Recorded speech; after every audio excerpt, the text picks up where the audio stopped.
Hey everyone, welcome to the Coach's Corner University podcast. I'm your host, Paul O'Neid, and today I have the pleasure of sitting down with someone that I met this weekend at the Swiss Symposium, Aram Grigorian. You might know him better as 4 Weeks to the Beach on Instagram. Aram is a nutrition coach, host of the Real Coaches Summit, and the co-host of Other Side Lifestyle podcast. We met in the hallway of the conference because that's where all the good parts of conferences are, and we really hit it off in terms of the themes that we like to discuss and the things that we like to do with our clients. And so I'm really have the pleasure to get to know him today on the podcast. So Aram, welcome to the podcast. Thanks for having a total stranger on, Oh, it's my Paul. I pleasure. appreciate it. I know that this is not your norm. I know that you like to vet people more, but I promise you that anything that I do on this podcast that you don't like, you can throw out, or you can just completely talk shit about me for the rest of the time we know No, each I'm other. gonna keep it in. I'm gonna keep it in. The more the more controversial, the better. I think Instagram is all about fanfare and drama and bullshit. So the more the merrier, I say. Yeah, I don't I do everything I possibly can to position myself as the anti-influencer. Dude, okay. So let's talk a little bit about that because I chatted with Matt Nickel in the hallway this past weekend. And for anyone who doesn't know Matt Nickel in Canada, and he's getting more well known, but he's NHL strength coach, Canadian strength and conditioning royalty. He sat down for like 5 minutes pumping my tires, which was ridiculous. And one of the things that hit home for me was he said, the thing that people lack in a lot of these educational environments and on social media is they present information without that information being digestible or actionable for the general population. And that's something that, if I go to your page and there are those text snippet posts, just single image text snippets, really just simplifying these complex things to allow people to be able to follow them. It seems like that's your mission. Yeah, man, I've been in this business for 15 years, and when I keep realizing the further and further I get into it is that like there's nothing new to figure out about training and nutrition. Like we just spent 2 days with some of arguably the smartest people in our field, Mm-hmm. and even they would probably tell you like all the stuff that they're talking about has been discovered, it's been researched, it's been regurgitated a million times over. So as coaches, we're not saying anything monumentally different or new. We're just saying it with our own voice to our own audience. So my mission, I consider myself to be the distiller of information from the science world into the application world into the general population. So basically my responsibility is to take stuff that might seem complex because it's been positioned as being complex by other coaches who are trying to sound really, really smart. Mm-hmm. And for me, it's like, okay, a calorie deficit is how we lose fat, but also consider that a calorie deficit is not something you want to do forever, nor is it something that you'll be able to psychologically sustain for all that long, because willpower, responsibilities, and humanity will kick in at some point. So it's not really so much as that I give advice versus just giving people food for thought and doing it in the simplest way possible. Right. And I've always said like education is really about getting people to ask better questions. And when you're in a position where you're surrounded by, like you said, the smartest people in the world, I really do believe that when we are seeking education as coaches, we need to seek it from that highest level. We need to know, okay, Yeah. what is the tip of the spear from an evidence-based approach to get our clients the best results? And that last piece of getting our clients the best results has to start with meeting them where they are. If you try to apply these high level concepts to that person who is entry level, you're going to, number one, fail. Number two, show them that they have failed. Number three, show them that it's impossible. And now you have the perfect storm of someone who has no confidence in achieving what they want to achieve, and they think they're fucked. That's such a sad reality, man. Like I watch so many people come to me, and I work with mostly women, probably 35 plus. Not that I have a niche. I mean, I'll work with anybody, but I just, for some reason, I speak to that audience very clearly. Mm-hmm. And they're the most underserved population. I mean, they're the ones that are being sold all the bullshit constantly. They're the ones that are being sold the teas and the potions and the waist trainers and the powders and the keto this and the female specific that. And they're being told that their hormones are fucked and that they're never going to be able to lose weight, or that it's menopause, or that it's their gut health, or it's their age. And it's all this other crap that doesn't make any sense when my message is one of empowerment. Like, hey, I understand that it's difficult for you because of hormone fluctuations and because of your history of dieting, blah, blah, blah. But it doesn't mean that you're beyond repair. And my message is one of empowerment, because it's like, hey, if I give you the tools that you need and then I back you up with some support, all you got to do is put the pieces of the puzzle together at your own pace, because that's the thing that we're missing, is that everybody has this way of showing up online where it's about presenting the accolades of achievement. Like, oh, my client lost 40 pounds in 36 minutes. Okay, cool. Like, yeah, the best case scenario with the most compliance possible, the best possible starting point, this is what you can achieve. But how many of our clients are coming to us from that state? They're coming to us relatively disappointed, frustrated, overweight, under-muscled, poor habits, life history of no organization or stress resilience tactics or stress coping mechanisms at all. And then we're sitting there being like, well, here, just eat this amount of food and do this exercise and you'll be fine. That doesn't make any sense to me at all. No, and they're, like you said, they're ill-equipped to do that. And one thing that you just said that resonated with me is like, we need to set them up from a position of empowerment. Because if you're going to sit there and say it's not your hormones, it's not your gut health, you're almost invalidating them in some sense. Yeah. So yes, and I love that devil's advocate point. So, and my whole thing, and I was speaking to this with Cassim Hansen over the weekend. What I love about him is that he paints every point of his with context. Mm-hmm. The guy is hypertrophy driven 24/7, 365. That's all he cares about. That's all he delivers as far as information. So every time he says something out of his mouth, it's with this sense of hypertrophy being the target. So when I speak to women, I tell them, hey, it's not menopause, it's not your hormones, it's not your gut health. It's because I've already looked at their history and I've taken an evaluation of their psychology and determined that you're somebody who's hyper focused on scale weight. You've never actually understood how to train for building muscle and changing your physique. You've been jumping in and out of different modalities your whole life. You've relied on diets as your main structure of eating without really ever having any understanding of how to put together yourself. So yeah, I'm not invalidating that it could possibly be hormonal or it could possibly be gut health related, but let's explore some of these lower hanging fruit items first. And then once we've done that for 4 or 6 months straight to build these foundational habits, then we can kick the tires and look under the hood a little bit further if we need to. I actually just had this same conversation from a devil's advocate standpoint, because I am the world's best devil's advocate. We love it. I would say that even if it is gut health, hormones, etc., I guarantee what you'll find after you work with an individual on their habits, their structure, giving them nutritional education, and they've been compliant, suddenly those gut health issues, hormone issues, sleep issues, mood issues, they seem to disappear. They seem to disappear without you paying any specific attention to them, because at the core of all of these issues is eating more whole foods, strength training, prioritizing protein, fruits and vegetables, stress resilience, sleep. And that's not sexy, man. That's not sexy. It's not. And when you're trying to position yourself as a solution provider, because ultimately Instagram marketing and social media marketing and stuff like that, it's about, I am the person who can solve your problems. And I always find it interesting that people want a complex problem because it alleviates the accountability that they feel that a simple problem is one that they couldn't solve on their own.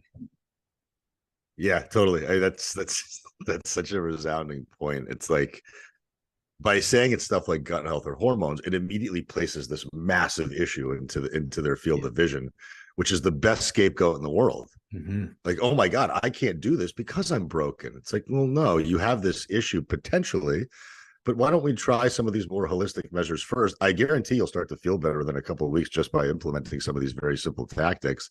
And oh, by the way, as a human adult, this is probably how you should be behaving anyway, just to be the most productive and whole self, as opposed to somebody who's just dragging ass through life and waiting for it to be over at some point.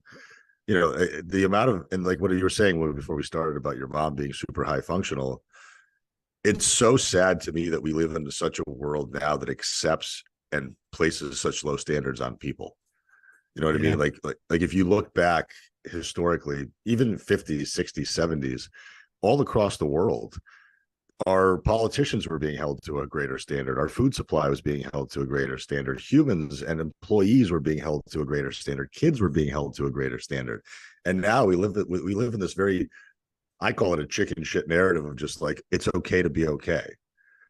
And while I think, yes, every once in a while, can we have some grace and pull the foot off Absolutely. the gas pedal a little bit? Of course. Like, I'm not saying like be militant and perfect 90, 95, 98% of the time.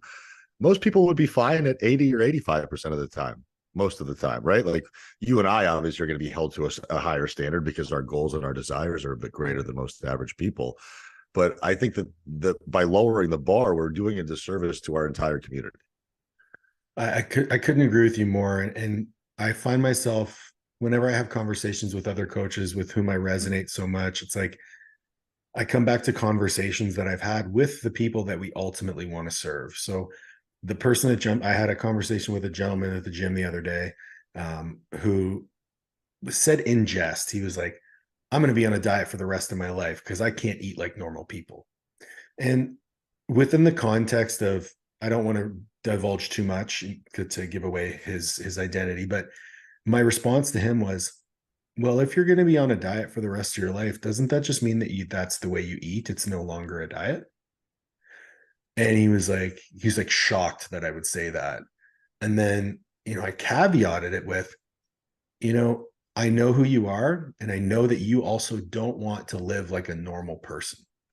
So you're going to need to eat the way someone who you want to achieve, who someone you want to be would eat. So even, I like to reference books. So in Atomic Habits, James Clear likes to talk about adopt the habits of the person you wish to be. So instead of saying, I'm going to do X, Y, and Z, it's like, no, well, I'm a runner. So a runner runs every day. So if you adopt the identity, so in this person, I was like, if you want to be a high functioning person, if you want to be jacked, strong, tanned, you're going to have to do the things that a jacked, strong, tanned dude would want to do. You're going to meal prep. You're going to eat your protein. You're going to train hard, which you already do. Like you said, like on Saturdays, Liv and I take the day off. We don't do anything fun, like anything fancy.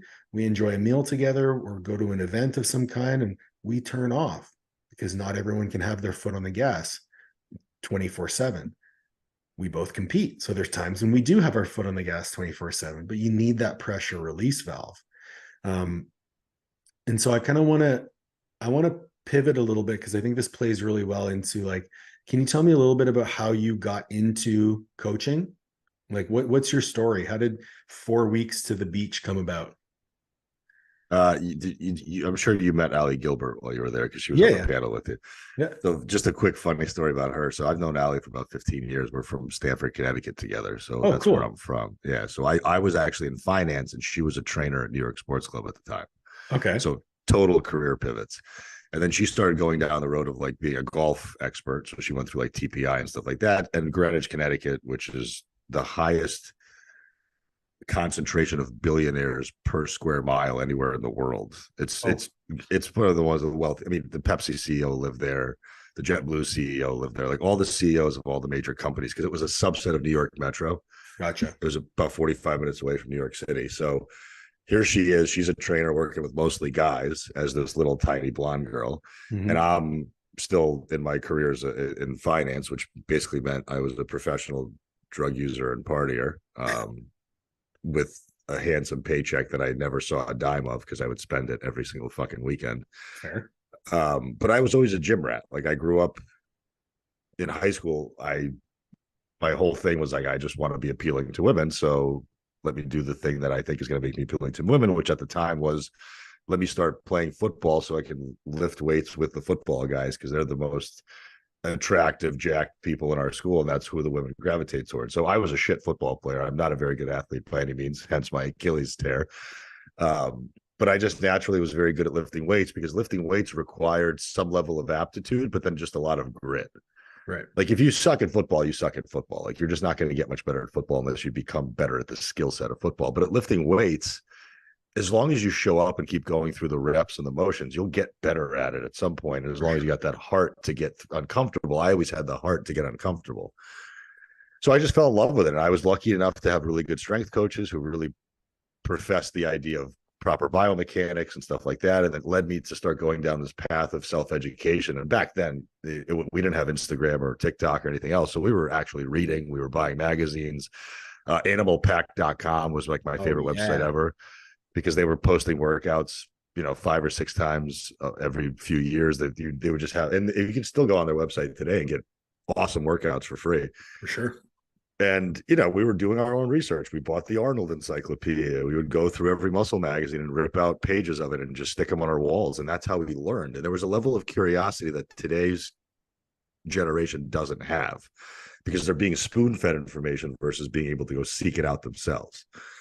I'm going to push back on you on that one, but okay, keep going. Okay. No, table that one. So I, being a Russian immigrant in America, my parents kind of always had this dream of me going to college. I guess that was just my natural progression. So I went into college and I went into finance, and I, immediately came out of the gate making 60 grand a year.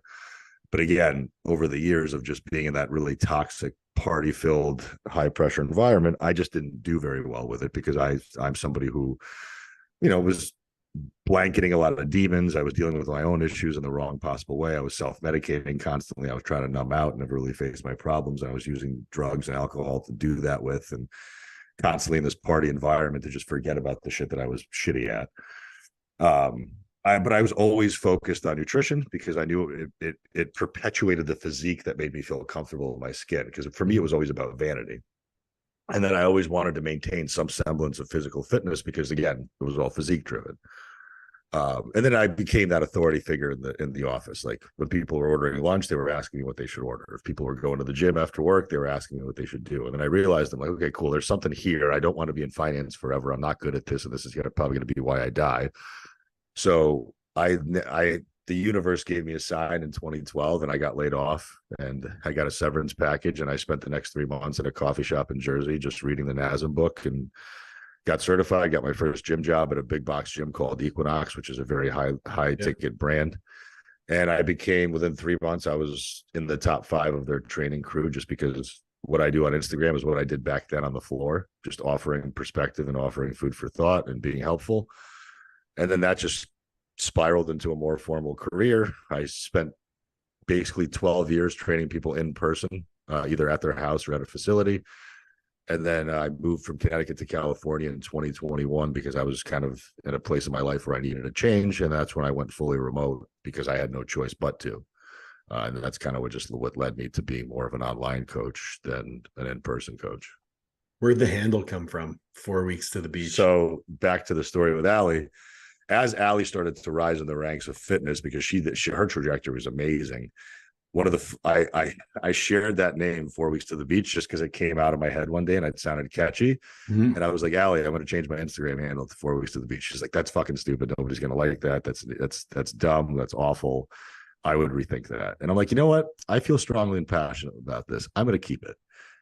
And I did. And 42,000 followers later, people will stop. I've been stopped at airports and be like, are you 4 weeks to the beach? Like, it's gotten to that point where like people don't even know my name, which Andrew Coates constantly yells at me for that. He's like, you need to brand yourself with your name, so people associate your name to your brand versus the brand to you. And I'm like, I don't care. It's whether it's Aram, whether it's 4 weeks to the beach, people are still getting the information that they need. That's my mission. Oh, for sure. I thought it was, so the reason I thought it was funny is like, it's literally the antithesis of what you do.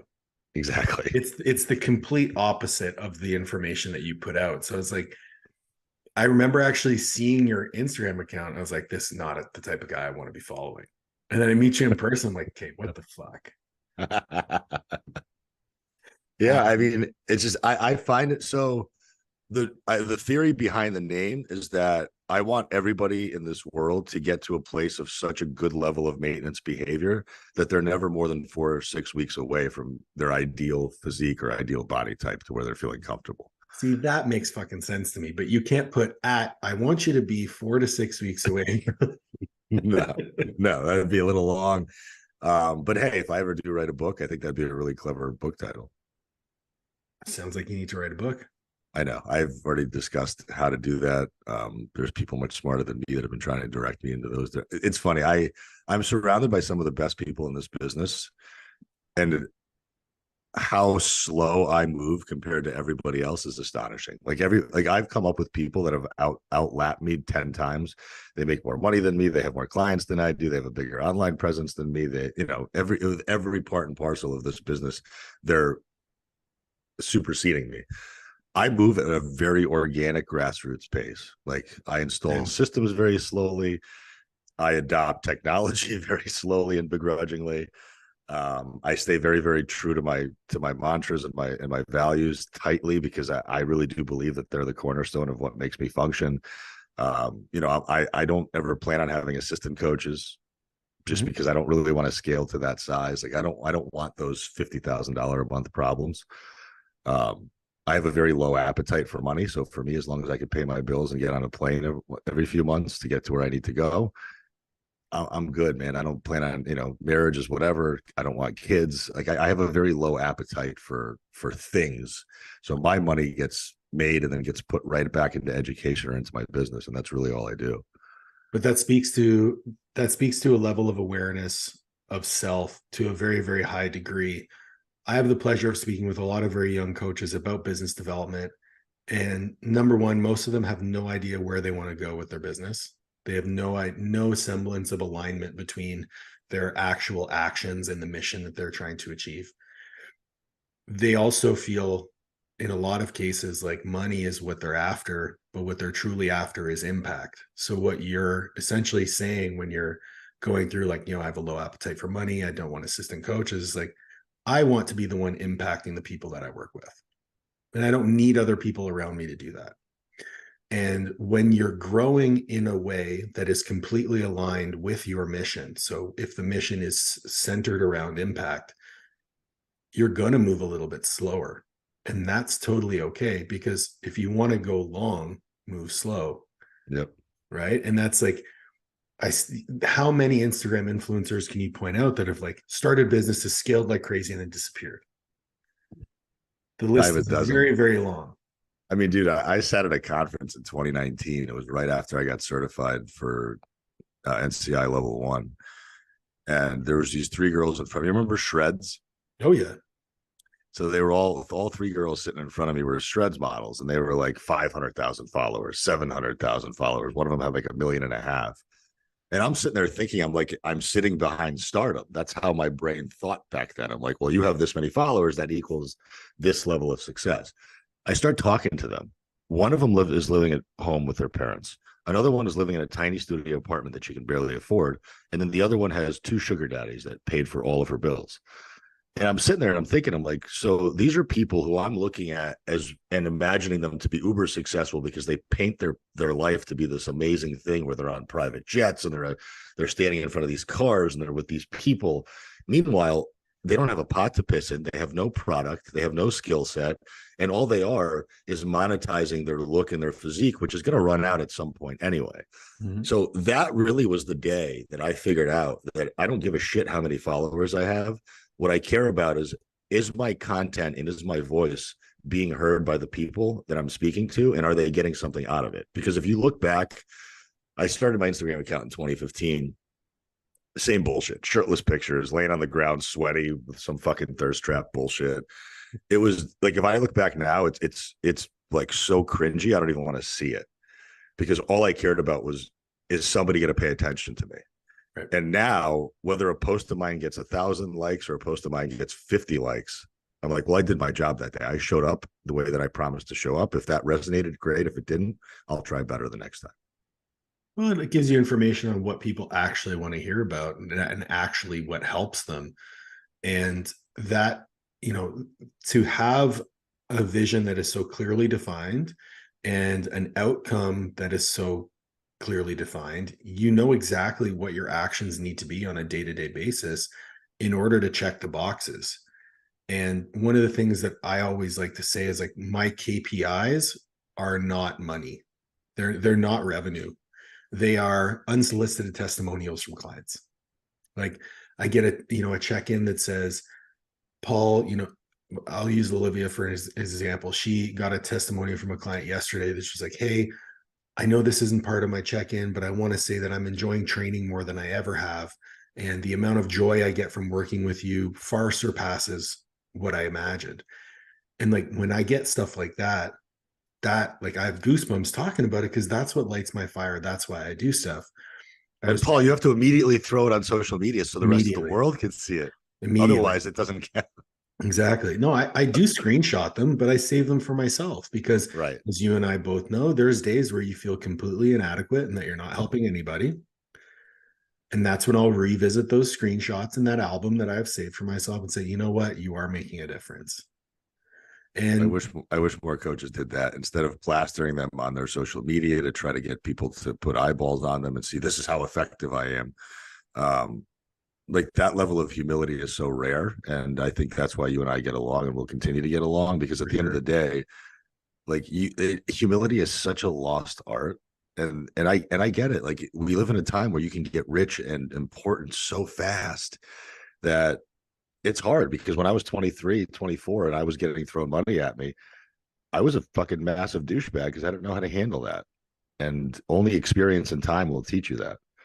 and So, I mean, and let's be pragmatic here. I mean, if you are marketing a business, you have to show evidence of your success. You of have to show course. evidence that you can do what you need to do, but doing so in a way that highlights the individual's commitment to that success rather than your role in it. That's the ticket. Well, yeah, because all my clients will, most of the time, if they have a good, let's just put it this way: every client of mine has a good experience with me because I created an environment that's at least enjoyable, and that's Mhm. like what you'll see if you come to my event in March. I don't care if you learn nothing leaving there, but I want you to have a good time. For Like sure. to me, what makes life memorable and what makes people want to work with other people is the experience and the feeling that they get because of that interaction. Like, let's be honest. I know this is going to be hard to hear for some coaches out there, but maybe 15 or 20% of your clients will get results. And maybe you're a much better coach than I am. But for at least for me, because I work with more Gen Pop people who tend to be very short term and just kind of in it for the wrong reasons. I have some people that are lifers. They've been with me for 3 years and they're phenomenal. They've gone through multiple phases. They've seen different body structures and they're fantastic. And then I have people that sign up for 3 months and then a week in, I don't hear from them and it's over. So most people, on average, will not get the results that they want because they're not willing to stay in it for long enough to get those results. You and I have been doing this for years. That's why we're successful. That's why I've been able to build businesses, physiques, whatever. But most people are not functioning at that level. So if you were going to hinge all of your success on that little tiny pool of successful clients, you would feel like a failure on a daily basis and you wouldn't really have much to show for it.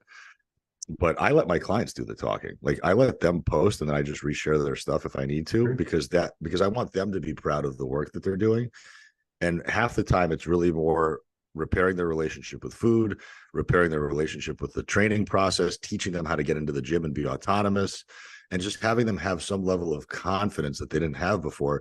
And I always tell my clients, I'm like, I don't give a fuck if you lose weight. I really don't. I don't go to bed at night with that level of pressure on whether you lost weight or not. What I care about is that when you step on the scale tomorrow morning, you don't get that little pit in your stomach that you normally did. Like when you can step on that scale Mhm.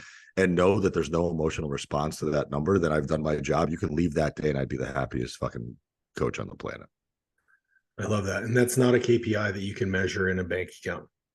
Mm-mm. And I can I've lost money because of it. Let's put it. I've lost money because of it. well, and I think as your business has grown, it's grown as a function of you getting more people to do that. Yeah, It hasn't grown as a function of you putting more money into paid ads or doing all of these other non-organic growth strategies. Um, I did my first paid ad over the weekend. really? Yeah. So when we were at Swiss, I don't know if you saw any of the marketing, but I was marketing my event to the people that were at the Swiss event, and then there was another event going on in Orlando called NCS. So I hired this guy because of Kavanaugh. I met Mhm. Justin and I are pretty good buddies, and he has this marketing person that they hired, and he does like geo targeted ads for them. So anybody that's at the conference would see information about the real coaches. So I don't think I spent enough money on it. I don't think I did it right. I don't think it was worded right. It was still my first campaign, but it was the first time I ever spent money on marketing. Um, and if now that you'll be following me and we'll be following each other, you'll see that I don't even offer coaching more than maybe once or twice a month. Yep. Like to me, like at some point, like the more I give you, the more you'll try it yourself. And then at some point you'll realize you need that support system. And that's when you'll finally come to me.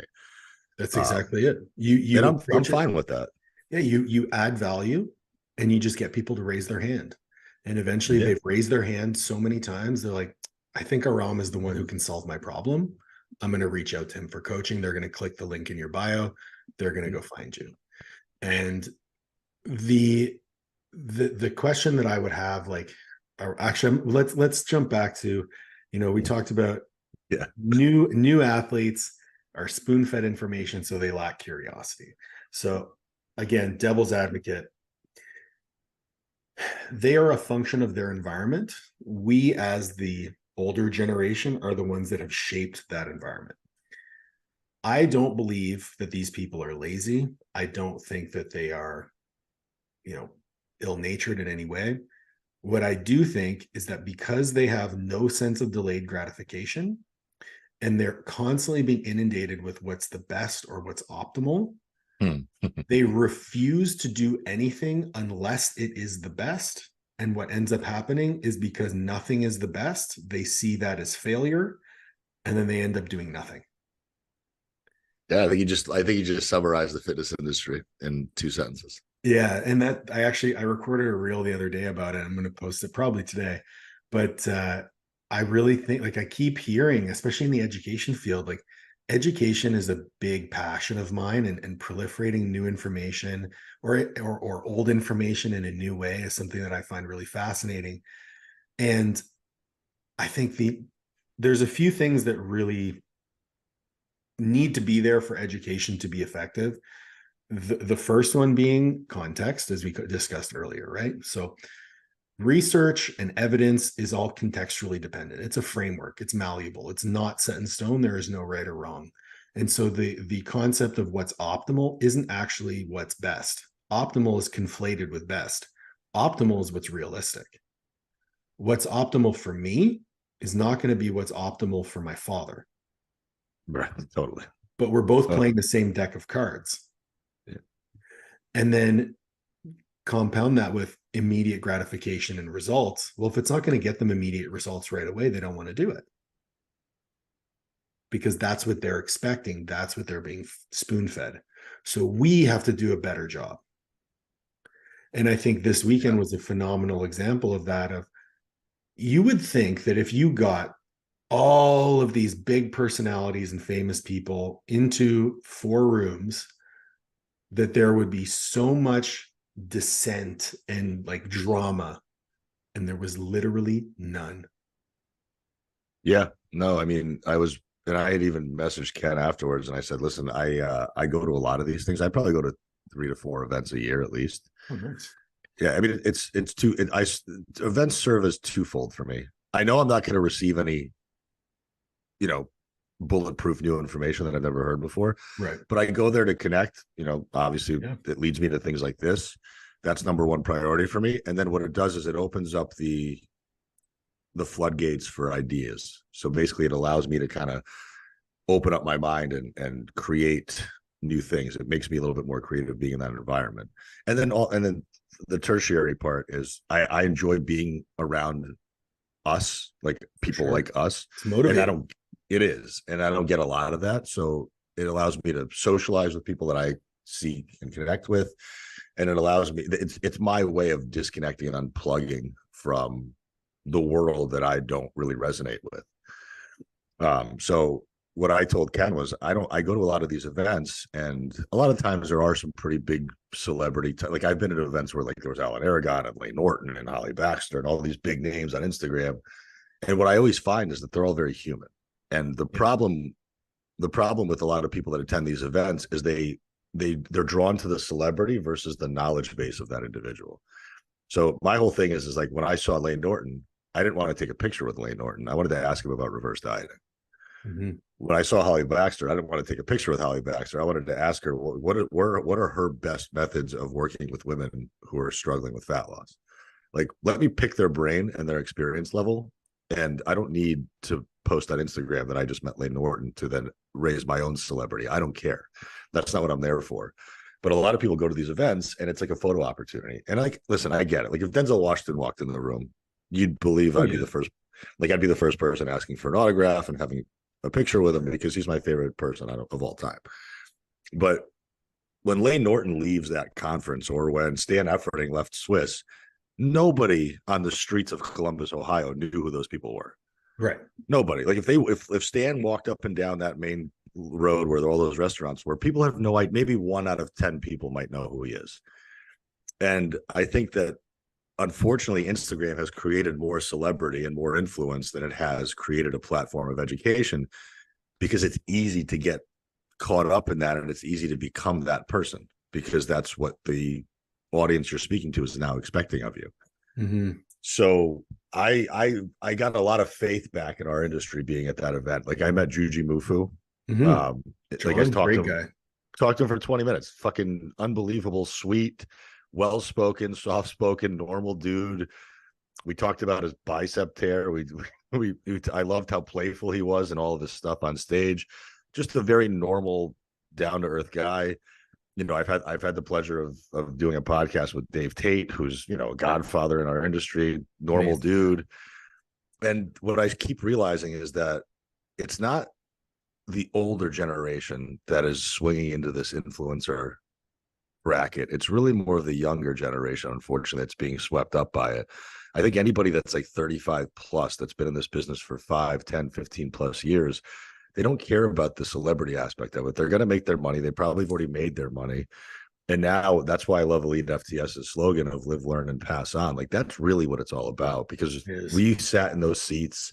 We struggled with our imposter syndrome. We didn't think we were very good as coaches.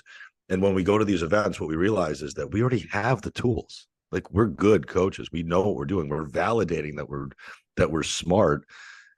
All we're really missing every once in a while is just that level of validation. And sometimes that happens externally. That's fine too. Yeah, I was honestly a bit disappointed I was very disappointed when I heard that they were thinking of canceling Swiss in the future because they couldn't sell enough tickets to make money. And it really goes to show like the power of social media to influence how quote unquote real the information that you're getting is. And you know, this year I didn't have the opportunity to go to as many in-person events because we were traveling for coaching and different things. And Swiss was the first real event that I went to this year. And I could not imagine a world without in-person learning, because on-screen learning is not the same. No, I mean, just those conversations that you have in the hallways and what you'll see, I mean, if you end up coming to Vegas in March, what you'll see is that what I created an experience. Like the education is fantastic. That's what the ethos of the entire thing is. But to me, like I want there to be an experience. Like I don't want the presenters to only be able to be caught for those 30 seconds in the middle of their presentations or in the hallway. I want those presenters to be sitting at lunch and dinner and breakfast with you. I want them to have coffee with you. I want them to have cocktails with you at night. So what I did was I created an environment which, when you buy a ticket to my event, you get all 3 meals and you get 6 hours of open bar happy hour. So that's immediately, those are your amenities. Like, and that's why like this year I lost 30 grand on it, because it was just fucking too expensive. And I only sold 150 tickets, which I thought wasn't bad for a first year event. You know, this year we're trending, hopefully we'll break even points around 250. And I'm very transparent with all my attendees. I tell them like, I'm going to you hat in hand. I not only do I think this event will be valuable for you, but I need you to come, because this is going to prevent me from fucking living outside. Because I'm doing this as a passion project. I'm not doing this as a enterprising money-making endeavor. Like I know that my coaching is going to be what makes me my money. What I'm trying to add to the event space and the education space is I'm trying to offer an alternative that people didn't have before. So I want them to have access to speakers. I want them to have access to one another. I want them to not have to run around in their own little tiny cliques throughout the weekend of the event. I want them to branch out and meet other people, because you know how it is. You go to these events and you know 4 or 5 people and you end up doing all their meals with the same 4 or 5 people. And you might meet 1 or 2 people, but that's it. It's gone. So what we saw this year at the event was, you know, in Vegas, round tables, 15, 20 people at each table, people from all walks of life who never met are now leaving as friends. They're leaving with invigorated visions of their business because they just spoke to a business owner who just started out yesterday. Mm-hmm. And this is the pitfalls that she had. And you're just sitting there in this very collaborative environment versus what a lot of times a lot of these events will do is they'll put everything behind a paywall or behind a VIP ticket. So I wanted everybody to be on the same playing field. I don't pay any of my presenters. And I do that because A, I don't think they need the fucking money. And B, I shouldn't have to incentivize you to spread the message that you have. Like if you have 250 people looking at you, that should be incentive enough. Like that, you being on stage and being the authority figure and giving back to this industry. If that's not enough for you, then I don't need you on my stage.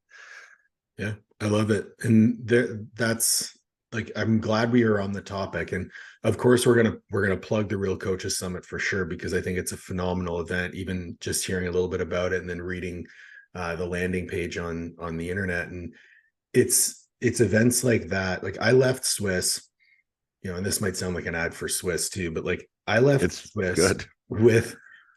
I sent out, I think, probably 15 or 20 emails and like 30 DMs to all the people that I met, that I connected with.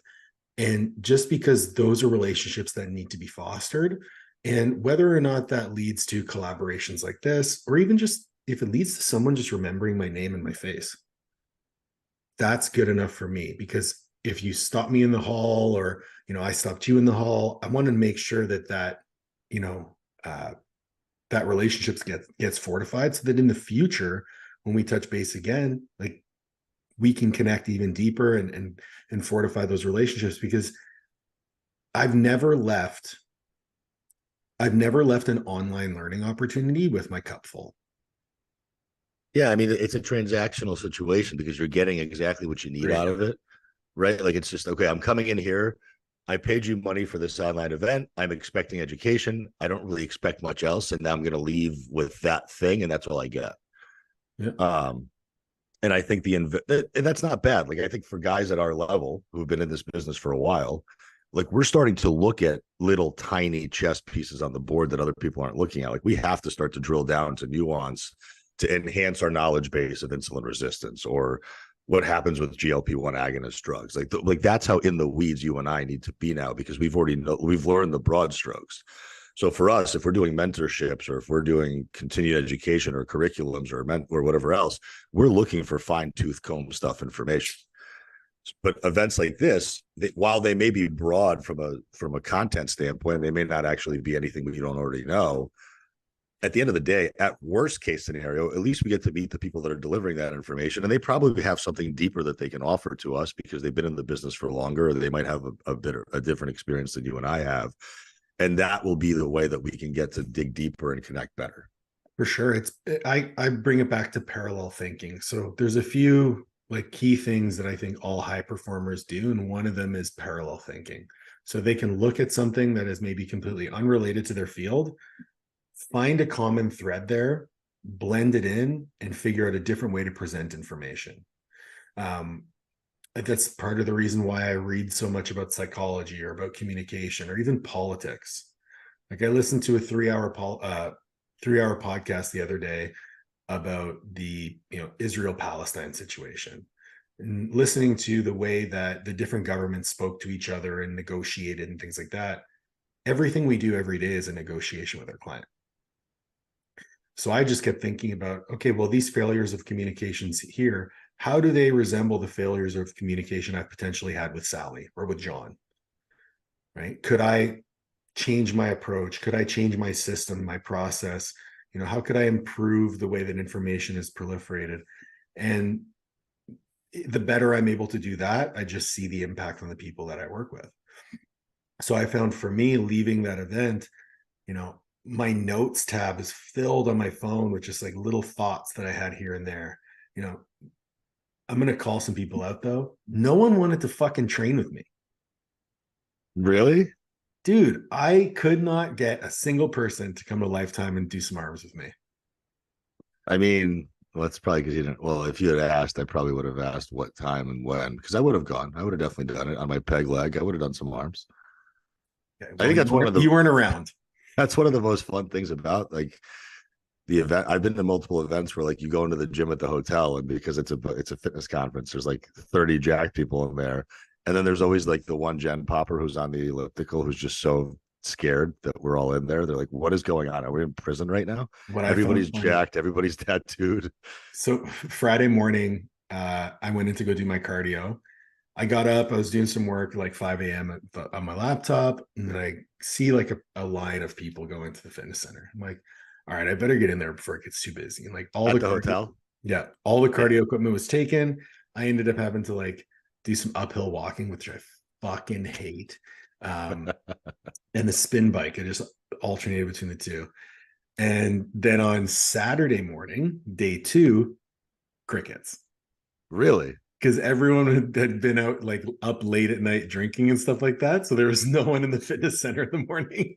Well, then that just goes to show you that they don't know how to rally. I mean, I spent years of my life in a blacked out cocaine filled haze, still going to the gym at 5 a.m. before my work because Dude, that was the only thing that allowed me to just function and be somewhat proud of myself that I was still a human being. man, you've lived quite the life. Yeah, I don't regret any of it. Like I talk about this all the time. I don't know, Yeah, I just saw I'm your sure most recent post. Yeah. when we were on the panel, even Kavanaugh was like, if I was getting a gift for Aram, I would get him cocaine. I'm like, dude, you can't say that shit in public. Granted, I'm not shy about it. And like I still will dabble in recreational drugs because I have an intention and control over them now versus back then I didn't. It's like anything else. Everything in this life is pharmaceutical in nature. It's all dose dependent. Mhm. You eat too much food, you get fat. You eat not enough food, you lose weight. You know, you drink too much wine, you get fucked up, and you don't drink enough wine, you might not even get a buzz. Like everything has its dosages. And if you understand how to manipulate those dosages, whether that's social media time, whether that's boundaries with people in your life that are energy suckers versus, energy fillers, that's what I've gotten really good at. And that's what I really teach a lot of my clients is being very specific with your energy and your boundaries with other humans. Because what I've learned is like, you can't have expectations of other people that you have of yourself because they will never meet them. Like you can't expect people to fall into the buckets that you fall into because they're just not that. So if you just keep trying to interact with those types of people in those ways, you're going to get so frustrated and be like, I don't understand. Like, why don't they align with me? Well, that's it. Square peg, round hole. Like keep it moving. Don't keep trying to force it. Yeah. I mean, this might be a little bit overly philosophical, but I live my life without any expectations of anyone. I found that if You're a nihilist. no, I'm a realist in the sense that someone else's life is not my responsibility. I can only control what I can control. And I mean, even with my wife, my expectation is that maybe she'll wake up tomorrow and love me still. That's great. Because no It's better matter what, than I'm just pleasantly surprised. And I wish more people can have that attitude, but that also requires a high level of self-confidence, self-awareness, and maturity that I think a lot of people aren't willing to garner. no, and I don't also I like again, I don't expect that everyone would live their lives that way, but it does help to provide me with a much more internalized locus of control, which for me reduces anxiety. But as we discussed earlier in our talk about how people can say they have complex problems, well, they've externalized their locus of control. Their complex problem is not their fault. That lowers their anxiety and they can say, well, it's not my fault. I'm overweight because I have gut issues. I take the Or other approach. It's like, no, my gut issues are my fault. That means I'm in control to fix them. And now I can take action. So it's just two different ways of looking at the same thing. But you mentioned boundaries, and it's something that I think is something that I wish I would have had the opportunity to ask the panel. I got the opportunity to talk to Cav about it afterwards. You run a successful business, you work with a lot of clients, I'm sure you work a lot of hours. How do you, number one, set boundaries, and number two, uphold boundaries between your life and your business? no, I'm bad. I'm very, very client focused and facing. So like every one of my clients, like I know you and I were talking about the delineation between like text and email and WhatsApp and all that stuff. I don't have those delineations purely because my program is so hands-on and so immersive and so technologically poor that I'm just very much manual. And I want to hear from my clients because if I know that they're participating, whether it be the most silly questions on the planet or it could be something that's very specific to them. At least I know that they're an active participant in the program and in their own change. So I always tell my clients, like, if I don't get back to you within 10 minutes, I'm either asleep, I'm with another client in person, or something catastrophically bad has happened to me. Because, Mhm. or like it was weird when I was flying home, my phone just died randomly on the plane, and then it was off for a whole day. And you have no idea the panic. And it wasn't just because, like, oh my God, my phone doesn't work. It was, oh my God, my clients won't be able to get a response from me, even though they've been promised that they will. And that was my biggest problem. So like the second I landed, I ran right to the Verizon store and I ordered a replacement phone. And then a day later, it just turned back on again. But I'm bad at this, man. Like, Paul, I can't tell you, like, I'm not the model person to ask this type of question to, because I don't have boundaries. And I don't want to say that I work 24/7, 365, because let's be honest, like when I worked in Yeah. an office, I was there for 12 hours a day, but I did maybe 2 hours of work. Right. When I'm coaching, everything's already done. Like, I've delivered the plan. Then it's just emotional maintenance and Yep. emotional support. That's really all I end up being. And It's I know that, coaching. like, that's what I'm doing, is I'm giving you feedback on training videos, which happens in real time. And then I'm fielding emotionally charged issues that people are having. Because again, most of my population is women who tend to be disordered eaters, who tend to have body dysmorphia. So I'm having more psychologically driven conversations than I am tactically driven conversations. So if I wasn't that person, if I wasn't delivering on that level of support or availability, then my coaching program is essentially at that point no different than anybody else's. So I discern myself from the crowd by being as available as I am, at a detriment to my scalability and to my mental health sometimes, to be quite honest with you. There's a lot to dive into there. Um, because my pushback there would be, I think you could have the same level of impact on your clients, the same level of availability, um, but with more scheduled communication. And And that's like I do that's how I have operate. Like I my have some clients, formalities. yeah, like my clients speak to me almost every single day. Okay. Uh, they just do it through specific mediums, and I only look at those specific mediums at certain times of the day, and that's how I end up budgeting my time accordingly and tapering it off. So I think, but here's the thing: you've been able to scale a business to the level that you have, doing what you do that's fulfilling to you. So if it ain't broke, don't fix it.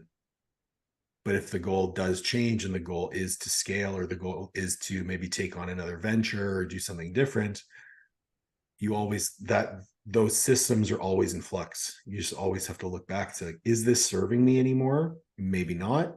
How do I adapt and optimize, quote unquote, for what I want to do? Um, Yeah. And I'll be transparent with your audience, because it's nice to sometimes put numbers yeah. on things, because I want people to understand what success in this business looks like. So, for example, um, I had my best year ever financially from a revenue perspective last year, and it's been growing steadily every single year. I think I hit, like, 188,000 last year. Awesome. So, like, a bad month for me is going to be anywhere between 10 and 12K of revenue, and then a good month for me is something closer to 20. My overreaching passionate romantic goal is a bad month being 20 and a good month being 30. And I'm really confident that I could at some point do that as a solopreneur. But I want people listening to really understand the context behind that. I've been in this business for 15 years, and I didn't start seeing 10K months until a year and a half ago. I was having some 10K months here and there when I was a personal trainer, and that was really only during COVID, because I was doing all cash, Mm-hmm. and I was seeing 5 to 7 people a day, 7 days a week during COVID, because I found this facility that let us just train people in the back. And I had so many people that were rapidly looking to work out that they didn't give a shit about any of the mandates. They were just, cool, let's go hammer down. And I was making $2,500 a week in cash. And that was what allowed me to move to California, because I had saved up all this money because there was nothing to spend it on. Mm-hmm. So I just want the coaches to be very, like, clear. Like, you're going to hear numbers like 10K, 20K, 50K, 100K a month. Just understand that with each increase of revenue, there's another added stressor. It could either be, I have more systems in place that I'm paying for, because people don't understand the costs that we incur as coaches. Like, Sure. we have multiple communication platforms that we're paying for. We have email softwares, we have texting softwares, we have food tracking apps and subscriptions that we're paying for. So all the, website fees and, graphic designer fees and podcast production fees. So we have a lot of cost. So out of that $12,000 or $15,000 that I bring in every month, how much am I really keeping for myself? Well, I don't even know, to be honest with you, because I'm shitty at doing my own books. And, as long as I can sweep $500 or $600 from my business checking account into my personal to pay for my groceries and go get a meal out once a week, I consider myself to be doing something right, as long as the business account stays net positive. Yeah, I'm glad you mentioned like the 100K a month kind of thing. And whenever I'm always quick to remind people that if you are a solopreneur making 100K a month doing coaching, you are probably selling 90K a month in marketing.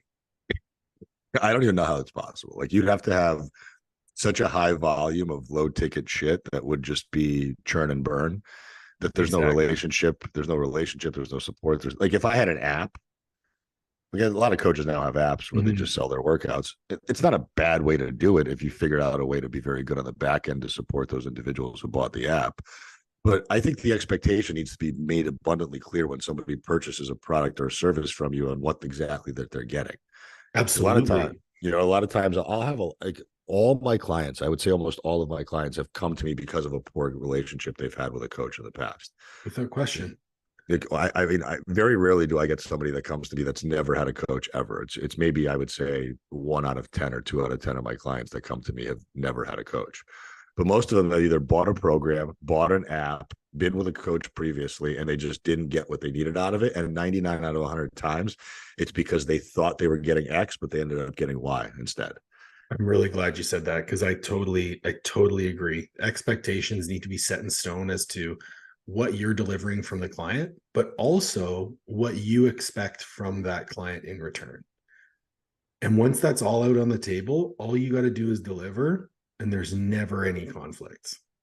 Nope. And that's why, like, when I opened up a group coaching option, that's $275 a month. And even like at my group coaching option, I'm still shitty at setting boundaries. So when I initially designed it, I was like, you can only send me 5 form check videos a week. And I've never once had somebody only send me 5 a week. It's more like 5 a day. And there'll be days where I'm reviewing 70 to 100 form check videos, and I'm just sitting there being like, well, fuck, this is never going to end. But that's what I signed up myself up for, because I never said no in the first place. When that first 10 shot video came through, I was like, cool, I'll just review it, because if I don't, like, yes, the expectation on a written level, yes, was there that you send me 5. But at the end of the day, I want to expedite that learning curve. So if somebody can send me all of their training videos and I can get back to all of them because I have the time, well, why not? Because if they can get better at all their lifts quicker, their likelihood of results is going to go up. So I think, yes, I'm very clear about the deliverables that the clients owe me so that I can do my job effectively. But I'm also very, very clear about what their expectation of results is going to be. And I'm also very, very clear with them about what it is that I'm capable of doing and how fast I'm able to do it.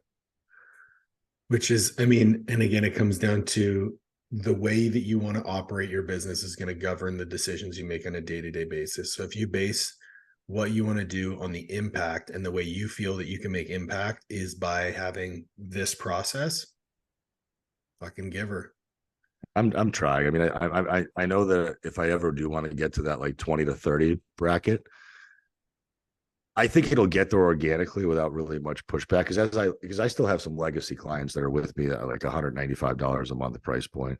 And as those people phase out and more of the group people and more of the one-on-one people show up, it'll naturally start to kind of, it's like you lose one at 195, you get one at 275. So you're net positive $65 a month. Right. Well, so it's like, it's this very slow, painstaking uphill battle, but I'm okay with that. At the end of the day, we're still dealing with a time for money problem. So if you only have a certain amount of time and you charge a certain amount of money, you cap yourself in your revenue generation per month. And I mean, to be fair, this isn't a conversation that gets had very often, but it definitely needs to, because if you want to make the money that you want to make simply from, okay, let's just ballpark that it takes you 2 hours a month to coach a client, and you want to work 40 hours a week. So 40 hours times 4 is 120 hours a month, divided by 2 per client. That's 80 clients. So if you want to make, let's say 16,000 a month, you need to charge $200 a client. Yeah, at 80 clients, like you said. At 80 clients. Yep. So if that's your baseline, you can play with 2 things. You can play with how much money you charge per hour, which in this instance would be $100 an hour. Or you could play with how long it actually takes you to coach your clients, which comes down to deliverables, systems, processes, things like that.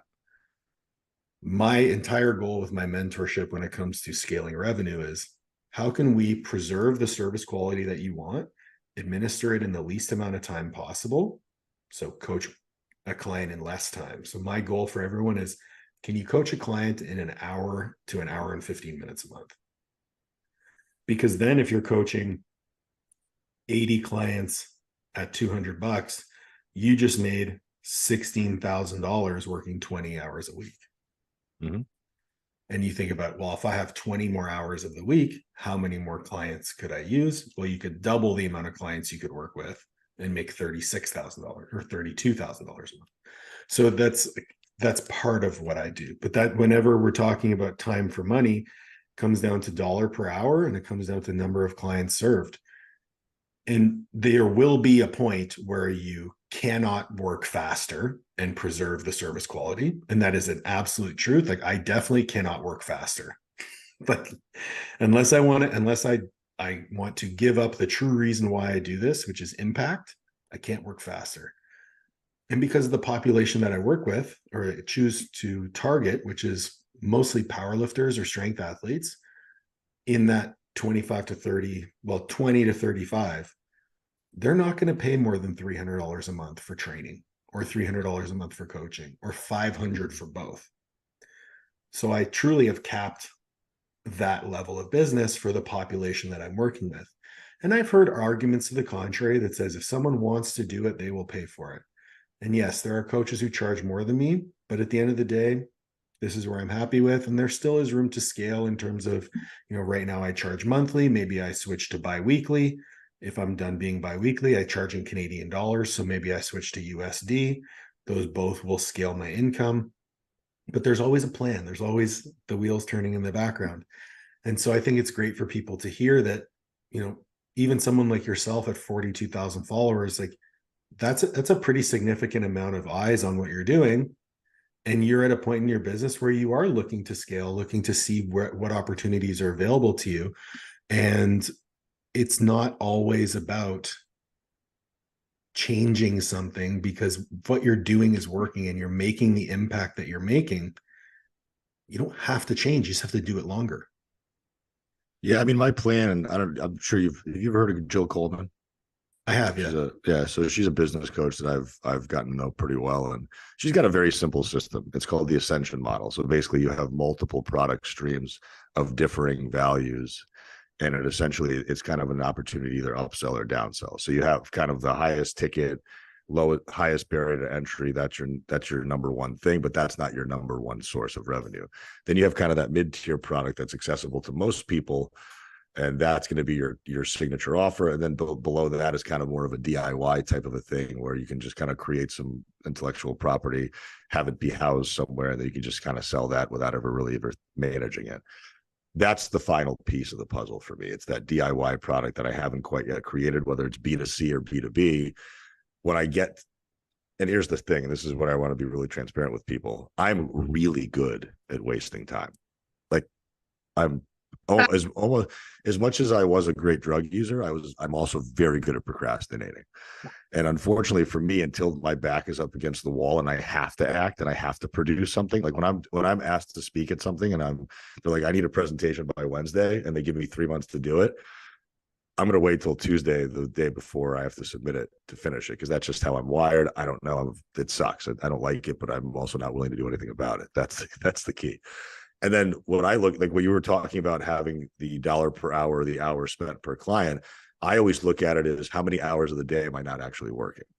So how many hours of the day am I going to the gym? Am I scrolling through Instagram to respond to people or getting back to people in social media, creating my memes, talking to my parents, reaching out, doing the stuff that's not work related? How many hours a day am I doing that? And can I be allocating that time into creating that coursework, those materials, those DIY courses? Totally. Because I bet if I was to spend the next 2 weeks with all of my available downtime into creating that content, it would be done.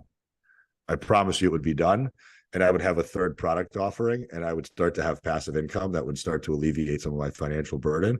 But because I'm a stubborn piece of shit that doesn't want to do it yet, and I've convinced myself that I'm so good at fulfillment and client-facing interaction that that's my focus, that's exactly the narrative I've told myself, and that's exactly where I'll be stuck. I'm going to have a story time. You ready for this? So I was living in Calgary, Alberta. Beautiful place. Actually thinking about moving back with Olivia soon. I was working as a disability rehab consultant for an insurance company, and I was building my business. Going through a pretty dark time in my life. The relationship I was in was floundering. And I said, you know what? I'm doing well in my business. I'm going to buy a new truck. So I went and I bought a new truck, lifted it, put 22s, like fucking sick ass truck. And then I looked at my car payment every month, and I'm like just scraping by. Well, how much was it? It was like 512 biweekly. That's bi-weekly. Biweekly. You were paying $1,000 for something with 4 tires on it? Because I rolled in negative equity from my previous car into this new one. So a stupid move. Again, dark time in my life, retail therapy. Yeah. I've been working hard. I deserve a new truck. Cocaine was cheaper. You just never found it. I would have loved it too much. I know. Probably. But you know what period of time was the biggest boost to my business? Right after I bought that truck. I probably doubled my revenue in 3 months. Back against the wall. Back against the wall. And there is a lot to be said for artificially creating those back against the wall situations. And I'm not telling you to go spend $1,000 a month on a truck. No. But I am telling you that there are these artificial ways to put your back against the wall. And I'll share with you one that I use all the time. I will publicly say that I'm going to do something. And then hold yourself to that standard. So I'll come out on Instagram. October 15th, we're launching a new course. This is what it's going to be about. Full CCU accreditation. Look out for it. Genius. Now, if I don't do that, I'm a piece of shit. Agreed. Yeah. Right? So, and there are different ways to go about it, but I love that you said back against the wall, because I think it's a phenomenal motivator, and some of your best work gets done. I don't want to take up too much more of your time, because I know that you are busy and need to waste more time doing other things. Have to. Yeah. I got a couple quick questions for you. Yeah. Number one, do you crack an egg on the corner of the pan or on a flat surface? I use a corner, usually a bowl. Okay. Oh, yeah, so you mix and pour. I'm not good at it though, and I'm only doing one whole egg at the current period of time because my fats are pretty low. So I'm doing one egg and a lot of egg beaters or egg whites, and then it's side, and then typically it's a disaster, and I'm picking shells out. Side and disaster. Okay. One album that you could listen to with no skips. Soundgarden, Super Unknown. That's not even a question. Okay. 5 dinner guests, dead or alive, you plus 5. Winston Churchill, because he's fucking hysterical and very popular. Super effective. I mean, I would just love to watch him start drinking at like 8 a.m. Denzel Washington for sure. Michael Jordan, Jim Carrey. Okay, because I do think I think he still is brilliant. Canadian, and love it. And Russell Brand. Okay, it's a pretty interesting table. Yeah. Last question. Who is one person that you would like to see on this podcast? The caveat being you have to help me get them on. To help coaches, because that's who you speak to more often than not. Do you know who Jared Hamilton is? Jared Hamilton? No, I don't. He's a coach out of Illinois. Deals a lot with disordered eating and emotional eating and body dysmorphia. But he has he's got probably he has a business that I would love to emulate, and he's grown very organically, but in a very good way. And he's very, very humble, but also is probably one of the most successful coaches out there, not only just from an impact standpoint, but also financially and how he structures his business. And he's a friend of mine. He'd be on your podcast tomorrow if you asked him. Make it happen. Aram, Yeah. thank you so much for your time today. Been a pleasure getting to know you, man. I'm excited for this friendship moving forward and collaborating on some future stuff. Thank you, man. I appreciate the opportunity, and hopefully we can get you the hell out of Canada and get you down to warmer weather in Vegas.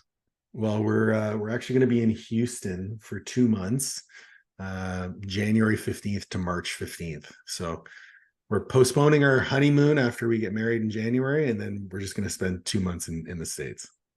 That's not a bad idea, because Houston in January is actually a really good time to be there. And I've heard it's very, very hot any other time. Oh, yeah, like 6 a.m. You're playing golf, you're switching shirts already. Yeah, fuck that. It's so I kind of wish I met you before you decided on Houston, because I feel like San Diego would be a lot better climate for you. Yeah. Next time. And you have the desert and the mountains and the beach all within an hour of each other. Hey, listen, there's 12 months out of the year. That's true. And if you keep going the way you're going, you might own a property somewhere else too. That's the plan. That's the plan, dude. Thank you so much for your time. Anyone, if you need to find Aram, his links are going to be in the show notes. And please make sure to like, share, subscribe, and we'll catch you on the next one.